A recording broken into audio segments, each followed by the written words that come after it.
News review brought to you by Wisdom Air Television, and thank you very much for joining us today again to do this together. And if you're a first-time joining news review or is an avenue for all of us to see what is happening in the country, come and give our opinion about each of the headlines that made it to several newspapers of the country. I am Ayomiku Alao, and I don't come alone. I have Mofi follower. Yeah, I want you to introduce yourself. Yeah, this is Mofi follower. We'll do this together. And thank you very much for joining once again. Now we have several stories that have made it to headlines of several newspapers across the country. I'll be starting with Punch newspaper. On Punch newspaper, we have the following headlines. APC wins 15 states, PDP 6, NNPP takes Kano State. Anger as NNPCL hires expatriate to head subsidiary. Tinubu's campaign spokesman warned Igbo against interfering in Lagos politics. It is my turn to be the Senate president, Orji Kalu declares. Ex-terrorist negotiator to face trial today. Kano governor-elect promises to build on Kwakwaso's legacy. Fire raises section of Onitsha markets. Soldiers shoot 2 Taraba policemen dead, injure others. Ikechukwu Ogbonna, popularly known as IVD, arraigned for wife's death. Nigeria relies on generators for 75% electricity, reports. The Vanguard newspaper has the following headlines. Peter Obi, APM, AA file petitions to nullify Tinubu's victory. Provide evidence of my ethnic religious bigotry. Peter Obi slams Namani. APC candidate Tonye calls for cancellation of River governorship election. Lagos State Judiciary approves 1-week Easter holiday for workers. Tinubu told to boost local production to curb importation. The Daily Post has the following headlines. Federal government arraigns Mamu on 10-count terrorism charge. Peter Obi, protest breaks out in Abuja. Declare Abia State, Enugu State result immediately. Obi charges INEC. Ladoja hails Sheyi Makinde, says abuses and curses are all over.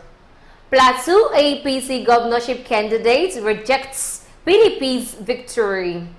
75-year-old woman sets son and daughter-in-law and grandchildren ablaze in Ondo State.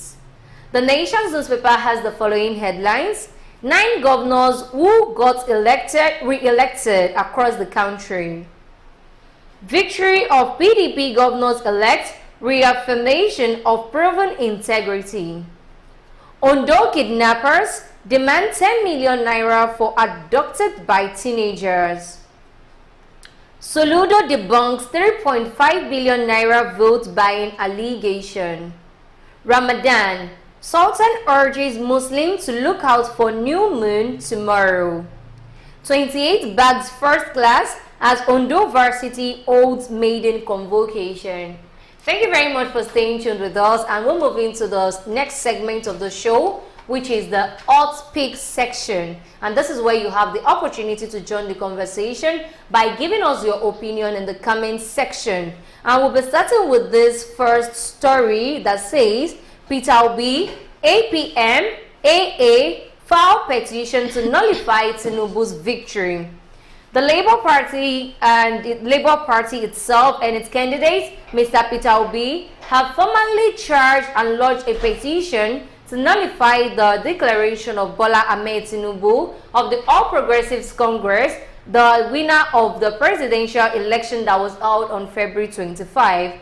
The petition marked CA-PEC 032023 has the Independent National Electoral Commission, INEC, Tinubu and his running mate, Senator Kashim Shettima, and APC as the first to 4 TG respondents.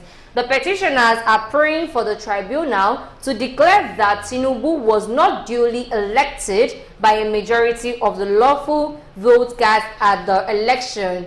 And Atiku Abubakar, who is of the PDP, we are still awaiting for him to file his own petition because it will be ending this night. Recall that we all know that after the presidential election, a lot of people had to clamor for the nullification of Tinubu's victory, and that started with the PDP presidential candidate Atiku Abubakar having Peter Obi, also of Labour Party, and several other people. They believe that the election was not duly awarded to the person whom is due, and for that reason they believe that the court is supposed to nullify the whole success of Bola Ahmed Tinubu in the election, and so they've urged them to go to the tribunal for their own petition if they feel they are not so good with it. Buhari also asked them to go to court to seek redress, and that is what they have just done right now. Now they've gone to court. I wonder what evidences they have.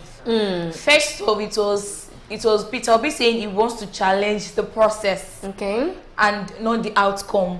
He said it in the morning. By night of that day, he came out to say, okay, I am challenging both the process and the outcome. And the process of challenging the process and outcome, the court nullified him to have access to the BVS machine, which was supposed to be the only evidence. So if they go to court now to say a court should nullify Tinubu's victory and all of those things, on what basis?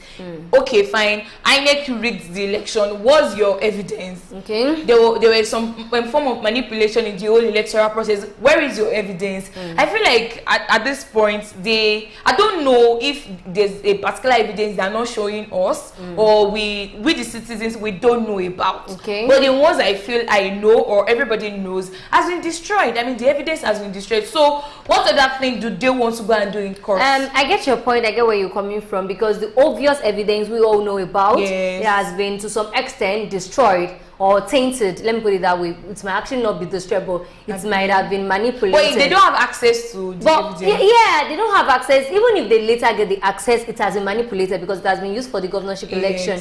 But let's bring it this way. I want to believe that Peter Obi is learned, and the legal team he will be bringing up would also be learned in their field. They are experts. So for that reason, it wouldn't come up without having a substantial evidence. Exactly. So I'm hoping that he has something that we don't know about. I'm hoping so. Yeah, I'm hoping he has something we don't know about. I wish Peter Obi, APM, all of you guys, Atiku probably before the whole thing closes by midnight, is going to file his own suit as well. I wish you all good luck in the court of law. It's true now, because I really don't know why. Well, sir, if you are not satisfied, the basic thing is go to court. I wish you good luck. Yeah, exactly. We obviously not good luck, Jonathan. No, good luck. We obviously wish them good luck, and I hope that when they get to the court, which is the judiciary, what they are believing to give the the final verdict, they will find what they are looking for by the grace of God. Let's put it that way. Provide evidence of my ethnicity and my ethnic religious bigotry, Obi slams Namani. The presidential candidate of the Labour Party, Peter Obi, has slammed Namani on the statement he made about Obi being of ethno-religious bigotry. And Senator Chimaroke Namani, as in a statement on Monday, accused Peter Obi of whipping up ethnic and religious sentiment in his quest for to win the presidency. The ex-Enugu state governor accused Obi of exploiting the nation's fault lines to advance for his personal cause. So in response to that, Obi, in a letter that he addressed to Namani, a known acolyte of the president-elect Asiwaju Bola Ahmed Tinubu, he said that the senator must have mistaken him for another person, for the fact that all the facts listed are neither, they can't even justify who he is. And he also said that he is really surprised that his elder brother, referring to Namani as his elder brother because he respects him, would go out of his fundamental right of expressing freedom of speech to say something that is not even true. Something that is very false. So he says that he would like to unequivocally state that he is direct opposite of what is being said in the statement and what his campaign has been. So Peter Obi is trying to tell us that, fine, I saw that Namani's statement where he actually said that Peter Obi is having this kind of ethnic and bigotry claims just to achieve his own personal gain. And when I saw the post, the only thing that could come to my head is the fact that, several people believe that Peter Obi was voted in by Igbos. But when we look at the statistics, we got to know that there are several people that are not of Igbo. They are the middle belt. We have several other people that even voted in Lagos, Abuja, and some other states that he had more votes from non-Igbos. Non-Igbo, exactly. So it's not only Igbos that voted. He also stated that at a point, a lot of people were saying that he's making use of statistics that are not real. But he had to come up, and the media operatives had to go verify the statistics, and they found out that it was real. And I think at this moment, this stage we are in Nigeria, we don't need anybody bringing up all kind of inciting comments. Just let it be, leave it rest. This person obviously did not win, he's pained. Naturally, it's not like those people that did not win election, you can't expect them to be joyful. Then if you see them laughing, it is sarcastical. It's just for the gram. Exactly. They are just trying to be strong, that this will not be the end of me, I will still bounce back. So this person is obviously pained not being the one elected, and you're now coming up to say some certain things that are not even necessary. It could have been left, saying things that are not necessary is actually but saying things he did not say. See, exactly. Because if this person charges you to court for defamation of character or anything of character, you start saying, why would they do that kind of thing? At no point, I stand to be corrected, but I believe and I know that at no point in his old campaign did he say you have to vote because you have to vote for me because I am an Igbo man, or you have to do this and that. It was campaigning about his character, his competence, and that was the major point of his whole campaign. And I feel like since he has not said anything like that, nobody should come up with stuff that are skeptical just to defame him or what. It is not it is actually not fair. Let me just say it's not fair because this person, he regards you as his own brother. And I like the way Peter Obi plays his part. When somebody says, hey, Peter Obi has done this, he will not come out to insult the person. He will say, I regard you as a father, as a mentor. Exactly. He just gives it to you back to back. In his words, you will find that Peter Obi is trying to insult this person. Apparently. But he wouldn't say it just exactly the way I get your point. Now we have a comment coming from Evans Praise Collins. And according to this person, they're saying that can they stop all this wahala of ethnic problem now that the election is over? It's getting out of hand. An Igbo church was given 1 month to pack out. God help our children. I don't know what part of the states she's actually referring to, but thank you for letting your opinion known, Evans. We do appreciate you. Thank you for staying tuned with us. Apparently, I think all this ethnicity, if we don't curb it in time, it will lead to something bigger. Because now a lot of people are beginning to allege each other of ethnic problem. This is Igbo, this is Yoruba, this is Hausa. Can we leave it be and just come back to the fact that we are Nigerians? We are Nigerians before we became actually we're Igbo. We were an individual. We're a human being before we become. Well, no. We are Nigerians before we picked our tribe. In what way? If you were not born in Nigeria, then you wouldn't be an Igbo.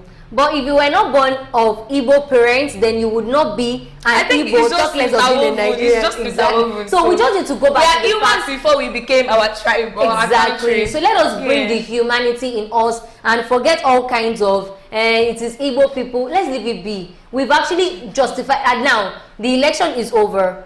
The gubernatorial election is over, the presidential election is over. We just need to pick up from where we stopped. Look at how Nigeria can be a better place, not driven by bigotry, tribalism, religion, affiliation, among other things. We can actually do better in Nigeria, I believe. Exactly. APC candidate Tonye Cole calls for the cancellation of Rivers State governorship election.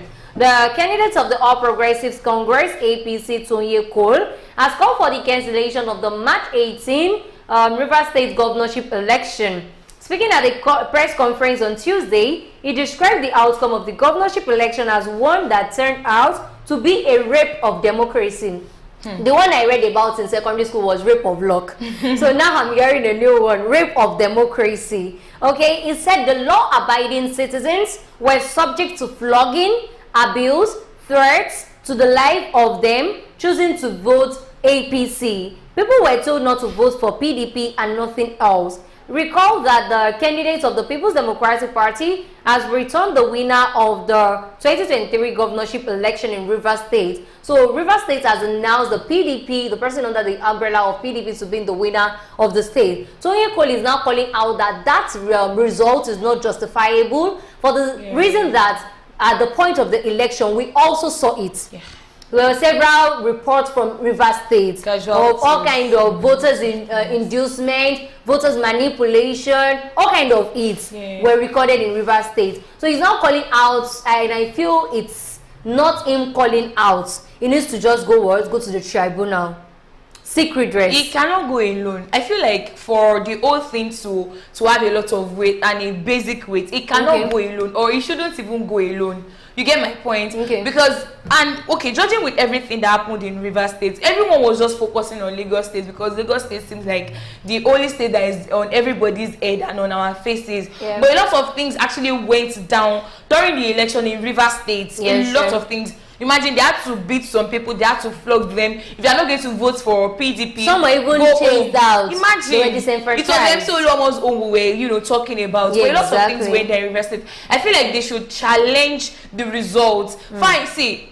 The thing is, I know that challenging the results in Nigeria might be kind of skeptical. It might not work. It might work. And all of those things. Exactly. They might manipulate things. But in a situation where everything is glaring, where everybody feels like, no, this is not the right thing to do. This is not what is supposed to happen. I feel like it should be challenged. The result can be challenged. And Tony Cole cannot do it alone. If all of that, let's say the opposition parties or some individuals actually join him to, file a suit against maybe I don't know who they want to file a suit against them. Maybe INEC for declaring the person as a winner, or PDP for inducing a lot of vote buying and all of those things. Whoever they want to file a suit against. But Tony Cole wouldn't do it alone. I get your point. He won't do it alone. Lagos State Judiciary approves 1 week Easter holiday for workers, and this is just bringing it to your face for those that will be seeking some kind of redress in court, for some that will have to go to the judiciary, just to have some one thing or the other. So they will be on a break, and the Lagos State Judiciary has approved 1 week of Easter break for its workers.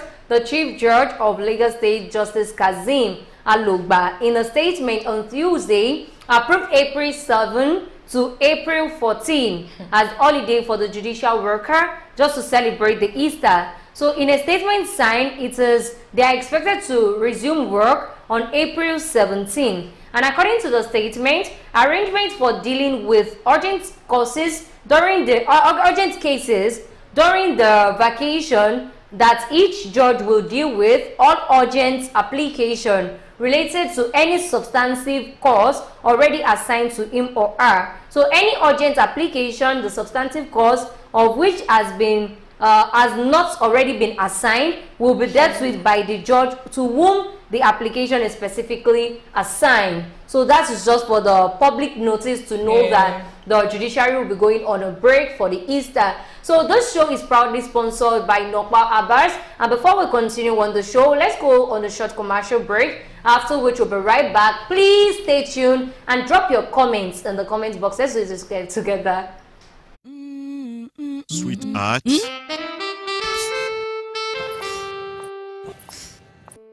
I can't afford to be late for this meeting. Give me the same excuse every day. I always tell you the truth every...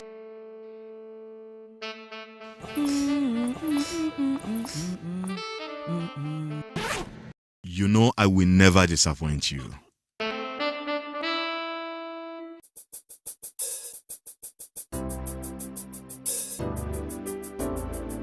Everyone needs a hero like Nokpa.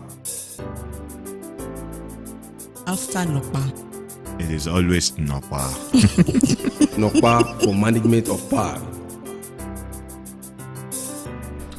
Yes, you're welcome back, and that is it that you've seen from our major sponsor, Nokwa Abaz. And if you get to patronize them, you should right now. And if you're also willing to, sponsor the show or open just like a book, you can come in and we'll sure accept you and promote your business to the highest level that you're anticipating. So we have this news continuing. Declare Abia Enugu results immediately. Obi charges INEC. The presidential candidate of the Labour Party, Mr. Peter Obi, has frowned at what he described as a continuous delay in releasing the governorship results in Abia State and Enugu State. Meanwhile, it is not only Abia and Enugu. We have Abia, we have Enugu, we have Kebbi, among other states that I know. We actually have four. We have 4 states that are yet to have their results. We only have 24 declared so far. So in a statement on Tuesday, he actually charged the Independent National Electoral Commission to release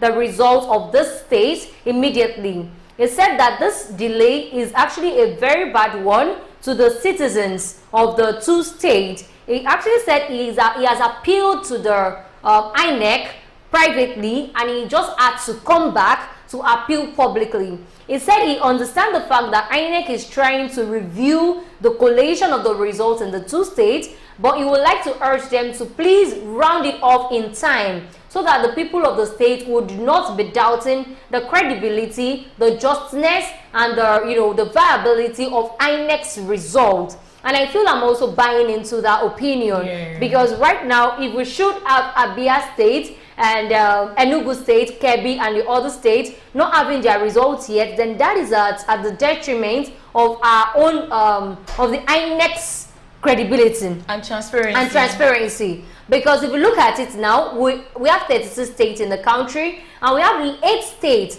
that did not partake in this election due to litigations and court judgments. Some are off-season. Exactly, off-season due to courts, either court cities or maybe litigation. And when we look at the whole scenario, we shouldn't make the courts being the one to give us verdicts on electoral processes. It is supposed, that's why we have electoral commission. INEC is supposed to be able to tell us this is the governor of the state, and we're able to go with it that yes, this is really the choice of the people. We don't have to get the all voting, we vote, and the court has to bring somebody on us.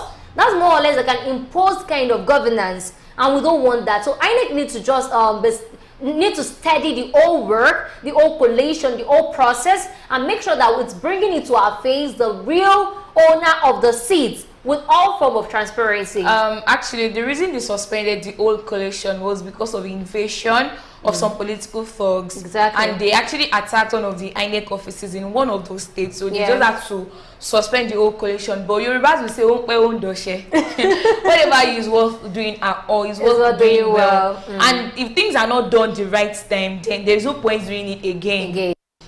That's 1. That's 2. Number 3 is the administration of the old states has to continue. I'm sure there's an incumbent governor, there's somebody that is overseeing the whole thing. But the states has to know their fate. They have to know where they stand. They have to know who is going to, continue with the old thing. So everything is just to me like it's in the earth. It's at the earth. So I think should today is Tuesday already. Since Saturday, they should find something to do about it, and they should make the whole process very, very rapid so that we can know where we are going. Peter will be trying to charge on behalf of Abia State and Enugu State. Yeah, he did not mention Adamawa. That's the state out. And that Adamawa in particular, I'm very, very interested in whatever wants to happen in Adamawa, because it's actually a very strong battle between Fintiri and Binani. And a lot of people have rejoiced. Hey, first female governor. But then it's just coming back to us that hey, first female governor is like people are joking. It's like you are just joking and something is about to happen. Concerning that Adamawa's case, fine. See, if what's her name now, Binani, if she does not emerge, if she does not finally emerge after the whole, maybe they will take themselves to court or after the whole process, if they declare the incumbent governor as the winner, then something is wrong. Because it is glaring, it is obvious that this woman won most of the local government areas, and they had just won results not being declared, as at the time they were, you know, saying she had won the state. So is it that one state that is enough to? It's not even state; it's local government area. I'm sorry, foreign local government area. Is it that just one local government area? The votes that are going to record from that particular local government area is enough to outturn the victory she has already? And when I was saying it will be very, very difficult,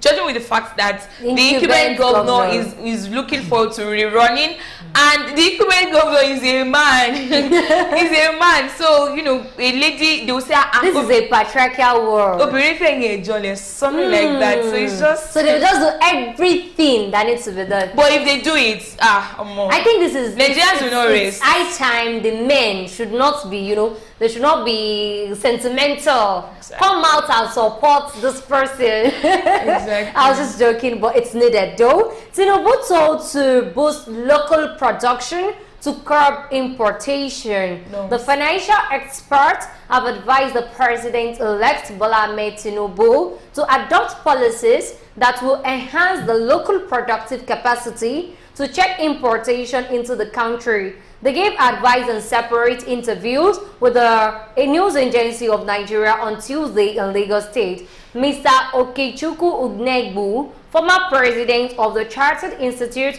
of Bankers of Nigeria, urged the president-elect to initiate economies policy that would boost the domestic production. He actually said that adopting macroeconomic policies geared at enhancing productive capacity is imperative to reduce the importation into our shores, and this will also spur our ability to achieve self-reliance and begin to create wealth over the time.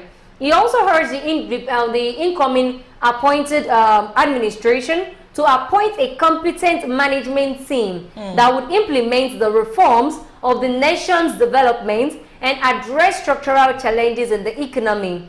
He added that the incoming president should consider reforming the banking system. And on this note, he actually said that the banking system is seen as a means to allow the people to be able to create business for themselves, to manage business for themselves. But the banking system is not working in that line. Rather, it is working against it. And the banking system is not even giving that that credibility to which it was created. So he actually urged the president-elect to look into that and bring about the curb of every action that is leading to the banking system not being viable to the course to which they were created. Another person, Bretton Woods institution, also compromised the World Bank and the International Monetary Fund economic advice most suitable for the first world countries. He also speaking about the whole advice to the president-elect, Dr. Bright Eriga, lecturer of economics at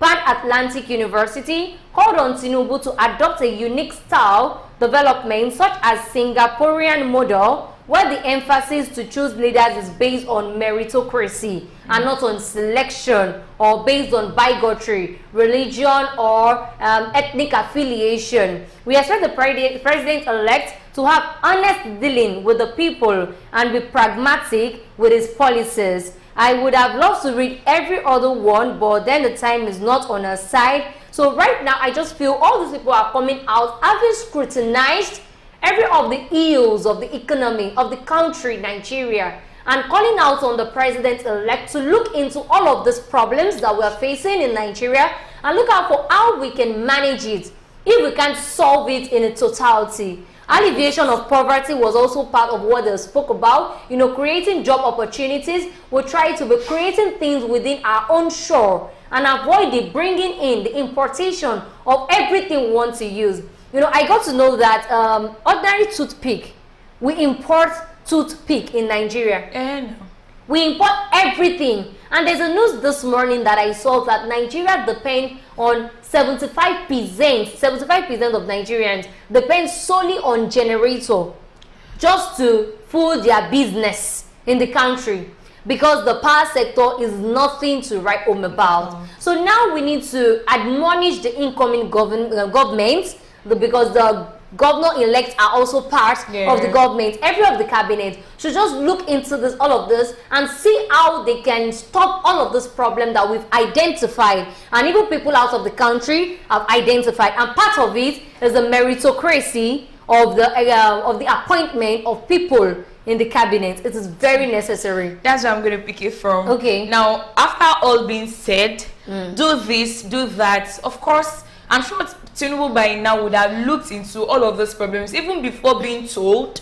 He should have been able to identify what the basic problems we have in Nigeria are. So if one thing is identifying it, another thing is being able to solve the problem. No, like I said earlier, you don't need to solve it. Okay, at least now, manage it. Being able to solve or manage, at least preferring solutions to the problem. Now, what will make him, his administration or any idea he has, what will make it look perfect to us and be realistic is his cabinet. Exactly. If he does not employ a working system or a working cabinet or a competent cabinet, then whatever idea he has in his head will just be in his head.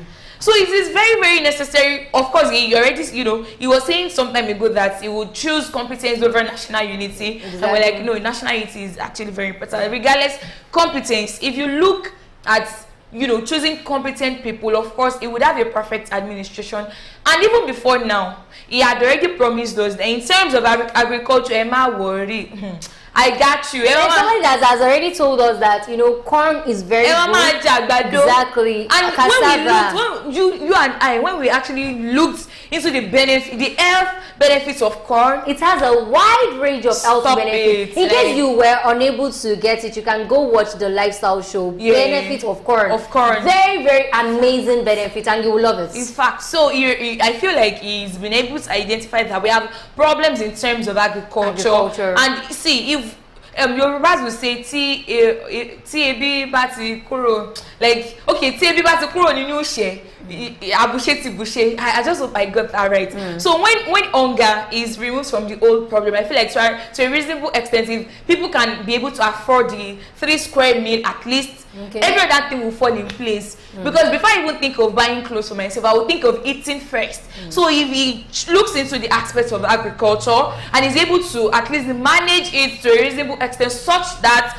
we don't import cocoa, we don't import rice, we don't import beans, a lot of food stuff, we don't import them. We focus on agriculture and expanding the old scope. At least if that is sorted, then every other thing will come in place. I believe so. We have this comment, and I feel this person is not really getting us. He actually said, Adeye Olusegun, he said, stop all this. The northerners are looking at you, southerners laughing at you because of politics. Most especially the youth, let your mind set. Please look for business to do. Please beware. Don't burn this country by winning yourself on social media, on tribalism, please and please. And I need to bring it back to Adeye Olusegun. Thank you very much for your opinion, and I do appreciate it. But the point here is that if it is about the ethnicity or the kind of, we're not standing on any ethnic group. We're just bringing it out to educate everybody about what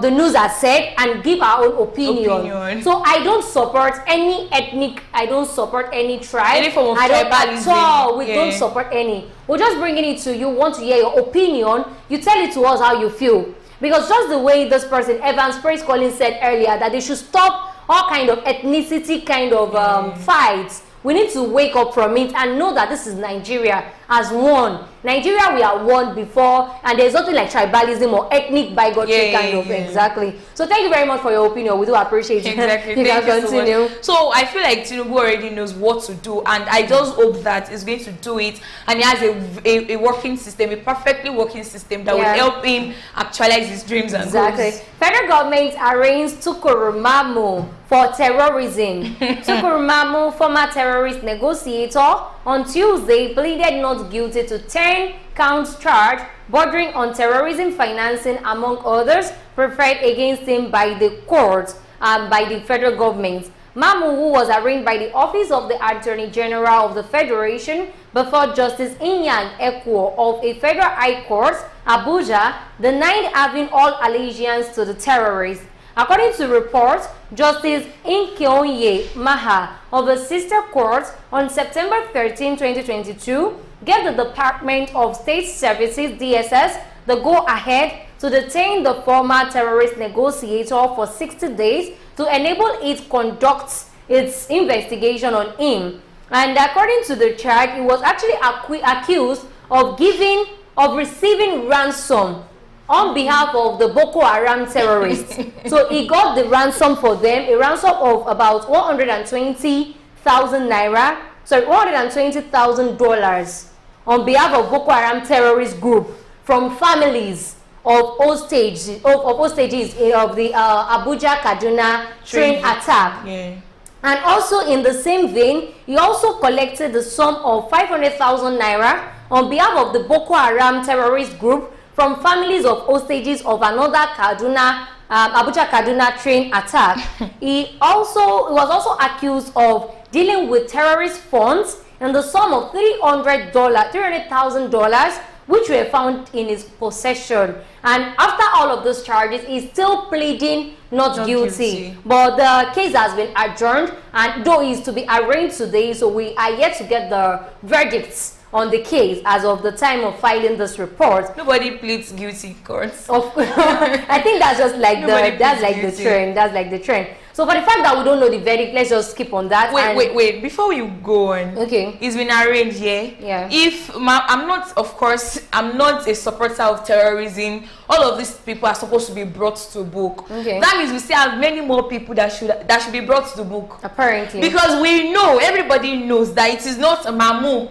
He is not the only terrorist negotiator we have in Nigeria. Apparently. In fact, we have one popular person that is currently on everybody's faces, but we are not talking about it. Your friend. He's not my friend though. We are not talking about the person. So if you want to arrange somebody for being a terrorist negotiator, I mean, okay, so he knows something about those people. Exactly. He knows where they stay. He knows a lot of things about them. And I think, according to the news, I've read, some part of this is not the first time you will be having a case with the court. Like that, exactly. So at the point let's say they've arrested him before, of course they would have questioned him. Is it that they were not able to get words out of him to tell him the abode of the terrorists? Yeah. The Boko Haram, how they operate and all of those things, because if you are not acquainted with them, you wouldn't even negotiate for them. Like you were the one collecting the money on behalf of the terrorists. When we had cheaper girls issues, there was one particular man that was, he was one collecting money. He was actually the one that went there. He was one that went there. The so I feel like if Mamu is going to be arraigned for all of these charges, this same person that everybody knows, they're supposed to be arrested as well. You. But that's not going to be the case, because we don't always want to talk about the truth in Nigeria. Let me talk. See, we shy away from things like this in Nigeria, and it's so disheartening. Okay. See, Mamu, let him but go to thank court. you. We don't have enough time by our side. I'll say it tomorrow. Makinde says abuses and curses are over. The former governor of Oyo State, Senator Rashidi Ladoja, has congratulated Governor Seyi Makinde of Oyo State, who is the newly re-elected governor of the state. And the ex-governor, who doubles as the Otun Olubadan of Ibadan land, has sent his congratulatory message to Makinde. Recall that Ladoja actually endorsed Teslim Folari of the All Progressives Congress, and that has actually stirred up some kind of reaction from all parties, where he had several banters, let me put it that way, where curses, rains, and all of that. Teslim. Exactly, because of that, a lot of things happened because of that. But now he had to just come out, because we've gotten to the climax of the drama, and we've gotten to the denouement. Exactly. When it gets climax, it comes down to the denouement. And so he had to reach out to Seyi Makinde, because he's actually the one who has won, and he needs to bring back his face. You get the point. So part of the text reads, by now the campaigns are over, the outbursts are over, the various lies are over, the abuses are over, the curses are over, the deliberate misinterpretation are over, the jostling for spaces are over, all the dramatis personae, I love this, have quit the stage with the laurels and bruises, leaving you alone. What I now left are your promises and stark realities. May God help you succeed to the people's expectation, your satisfaction and fulfillment in this selfless job before I will talk about this, I must commend Ladoja for being a very, very poetic individual. You would have seen it in his arrangement of the words that he's very vast when it comes to the use of lexicons. And what if it was the spokesman that wrote this book? I don't want to know. For the fact that he uses words, I love it. Thank you very much for being a very good literary personnel. So what else? That's all. So I you know, it's actually very nice when you know that I've turned this around, and you know that this just adds to, let's settle it. This is what we're talking about. Other people accept defeat. Politics is not something you have to win. It's not a do or die affair. It's not everybody that will get to the seat. Everybody just have to come together to fight for the seat, because it needs to be highly competitive, so that everybody will be able to bring what they have to offer. You know, they will have reasons to work on things to offer. Because if you tell me you will give me rice, this person is willing to give me rice, means I am. So you need to bring it to me. Okay, I will be there. So that is what politics is about. And we don't have to put tricks and thief into it. So we need to just do it just the way it is, and don't kill ourselves afterwards. But remember, you mentioned earlier that he wants to bring back his face. Yes, he's trying to bring back his face. That, okay, fine, I've accepted that the person I supported initially is not getting there, and this is the person that is there. I have to support him. And basically, you shouldn't even fight. Exactly. This is politics. Don't be surprised if Ladoja defects to another party tomorrow because his candidate has all won. At least we have some people that actually left their party because they did not win. They just have to leave the old day. Politics. What cannot even happen in Nigeria does not exist. Exactly. And in preparation for Ramadan, the month of peace, the month of prosperity, the month of tranquility, among other things, by our Muslim brothers and sisters. Ahead of the preparation, Sultan urges Muslims to look out for new moon tomorrow.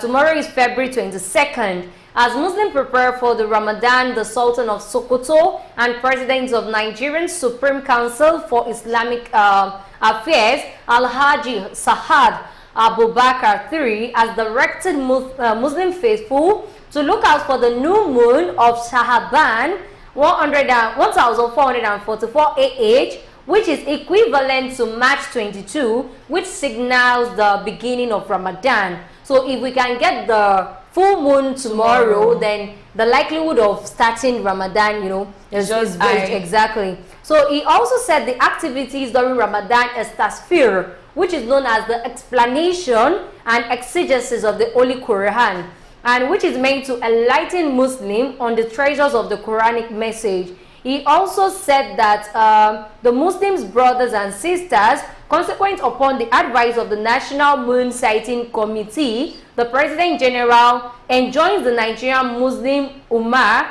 to search for the crescent of Ramadan immediately after sunset on Wednesday, Shahaban 29, 1444 AH, which is equivalent to March 22, 2023. So in I think we'll get to that point where our Muslim faithfuls would, you know, they would repent from all their bad deeds and, you know, they will walk in the line of God. Just the way we always bring it back to you that you need to be of good conduct at all time. So as Ramadan is coming, I, Ayomiku, am enjoining the Muslim brothers and sisters out there to perform the obligatory fasting, you know, and do the right thing during the Ramadan season. And they should do good to everybody. And the point of you doing the right thing, you know, it's an holy month. Yes, they see it as, no, I have to be holy. Because whatever you are getting away from during Ramadan, whatever you are letting go, whatever you are, you know, making our sacrifices, like, I don't want to do this. Please don't go back to those things after Ramadan. It is very, very important. And Sultan actually mentioned that the whole essence of Ramadan is just to spread love to people, you know, to avoid religious fight and all of those things. Good, just to make peace with people. That's the whole essence. And I don't know how to pray Muslim. I just hope that Allah grants you the strength to, you know, keep going and fasting. And please, in your prayers, remember me. My name is Mufi. Follow Delike. Please pray for me, pray for everybody. Thank you for the advice that you did not pay for. What advice? Let's round up on this note. And I feel this is a very sensitive matter. And this is coming from Tinubu's spokesperson. Tinubu's campaign spokesman warned Igbo against interfering in Lagos politics. Bayo Onanuga, a spokesperson for the President-elect Bola Ahmed Tinubu on Saturday night, warned Igbo in Lagos State interfering in politics in the state. According to him, who is the Director of Media and Publicity of the All Progressives Congress Presidential Campaign Council, he issued a warning on his official Twitter account at Onanuga 1956. It said, and I quote, "Let 2023 be the last time of Igbo interference in Lagos politics. Let there be no repeat in 2027. Lagos is like Anambra, Imo, and any Nigerian state. It is not a no man's land, not Federal Capital Territory. It is a Yoruba land. Mind your business." And that is what he said. But I would like to pick it from here. Okay. I stand to be corrected. 1. 2, I am not supporting any ethnic group. 3, I am not a tribalistic individual. I am not of any bigotry related kind of claims. And I want to bring it forward. When we talk about Lagos State is a Yoruba land that has been infiltrated by several other ethnic groups. Ethnic groups aside, several other people from various countries. Yeah. We have people of British origin in Lagos. And due to the fact of intermarriage or intramarriage, they ended up being a Lagosian, being a citizen of Lagos. Yeah. And some people, due to the coming to trade and all of that, or slave trade, they become Lagos citizen. And when you trace back to history or origin, Lagos is not a no man's land. The Aworis and the Ilaje can be seen as the owner of Lagos. But just because when the whole thing started, the Aworis and Ilaje, they were not so concerned about the monarchical system of government. They never had a structure. They were able to be infiltrated by the Portuguese merchants, of which made Lagos the kind of expenditure coast in Africa. So because of that and several other reasons, Lagos is now seen as a place where we have several people of various ethnic groups. I am not supporting Bayo Onanuga because him making that statement is not necessary. But me, I'm just coming out from the point that Lagos is not a no man's land.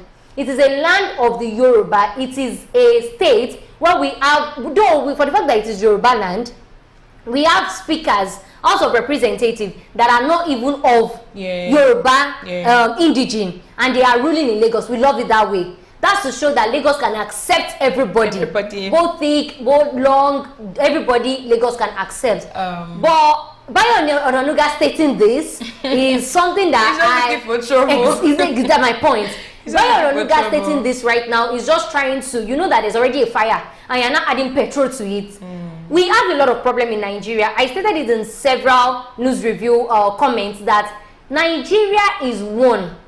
And we've been trying to achieve national unity for a while. And we're unable to do that because we have diverse ethnic groups. 250 plus ethnic groups is a lot. And we can't bring everybody together.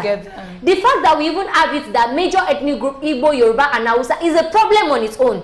The fact that we are unable to get national intelligence, having a language from our ethnic language being the official language, we just have to go borrow English to be the official language just to make sure that everybody is good. So everything has been happening and we're trying to alleviate the problem of national unity problem. So don't let us add more to it. Lagos is a no man's land. Lagos is somebody's land. Let's leave that out of it. Let everybody cohabit in peace. Let an Igbo man go to Abia State to be the governor. Let it be like that. If that is what we feel is okay and will promote unity in the country. Let's just be focused on the unity, the peace of Nigeria, the development of Nigeria, not about ethnic, tribe, or about any religion. I think I stand to be corrected. Like I said earlier, I'm not tribalistic. I'm not trying to advocate for any religion. Thank you very much. And I'm going to add that, for instance, if you go to the US, you go to the US, fine, you now become a citizen of the US. Would you say US is your land? That's just it. I'm not being tribalistic as well, but I feel like the major focus everyone should have right now is just to get everybody together. To get Nigeria working, because Nigeria is not working, and that's why we need a new administration, a new government to work, that make Nigeria work. It is not about the tribe, the religion, whether you are dark, you are tall, you are short, you are fat, you are slim, you are... No, that should not even matter. What should matter is everybody cohabiting in peace. Everybody living together as one. That's what will make us achieve our goals of, you know, making Nigeria one and all of those things. So somebody coming out to say Nigeria is Lagos is our land, Lagos is not our land, this and that, those things are very, very unnecessary. Okay. If you find yourself in a particular place, just contribute to the development of that particular state. Don't go about, you know, causing problem or because you are not an indigene, then I wouldn't make you stay. I will make life difficult for you. Those things are not necessary. If you don't want other people in your state, then they wouldn't even be there in the first place if they are not there to make things work. So we should try to be very, very accommodating. We should not... Everyone is our brother, everyone is our sister, everyone is a Nigerian. And whether I am Hausa or I am Igbo or I am Yoruba, I still belong to Nigeria, and I still see everybody as one. So we should stop being tribalistic in nature because of this wrestling is Hausa. And all of this tribalistic issues not even save us. And that's, I'm so sorry to cut you short. That is because of this tribalism. That is why some people are saying we want to split. We want our own state, we want our own president. They just want to go for secession. It's because of all this tribalism, and which is not even necessary. There is no secession that doesn't come with war. Are you ready for war? If you're not ready for war, then let us live in peace. Everything that had gone down in Lagos State, if we start mentioning how some people have been attacked, you know, accusing the oppositions because of it and all of those things, we can't even keep talking about the old criminalities that have been going on in Lagos State since the presidential election. So we should just please calm down. If you kill your brother now, who go remain? If everybody dies as a result of you, no, my brother, I have to kill you, I have to send you. Then nobody will be left. Nobody will be left. That's just so it. Nigerians, we need to wise up. This life is more than I am of Igbo, I'm of Yoruba, I'm of Hausa.